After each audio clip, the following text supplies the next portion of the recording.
যতক্ষণ ওই যে মনে কষ্ট হচ্ছে তুই এত যে বললো না সোনালি, যে পিতা আমাদের জগতের পিতা কি কত হচ্ছে যে সন্তানকে মারে পিটে, তবু আমরা আদর করে দুঃখও করি সন্তানকে, সন্তান এরকম খারাপ কাজ করছে দমে পিটাইছি, তবু কিন্তু মায়া মমতা আমরা ছাড়তে পারিনি। সে সন্তানকে আবার আদর করে ডেকে যেমন ভালো মন্দ খাটাই, সে স্বর্গস্থ পিতা আমরা ভুল করলে আমাদেরকে শাসন করবে না? অবশ্যই শাসন করবে। আর শাসন করলে শাসন করা তারই সাজে সোহাগ করেছি, যে পরমেশ্বর পিতা নিশ্চয়ই সোহাগ করবে। এবং সে পিতাকে আমাদেরকেও ঈশ্বরকে ডাকতে হবে, তিনি নিরাকার, তাকে দেখা যায়নি।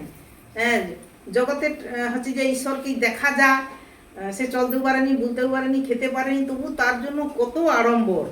আর আমার নিরাকার পিতা শুধু তার বাক্য অনুসারে চলবে, সত্য কথা বলবে, সোজা পথে চলবে, সন্তান কিভাবে সুন্দরভাবে জীবনযাপন করে এইটুকু পরমেশ্বর পিতা চায়। তাহলে সেই সন্তানগণকে কি প্রভূত আশীর্বাদ করবে।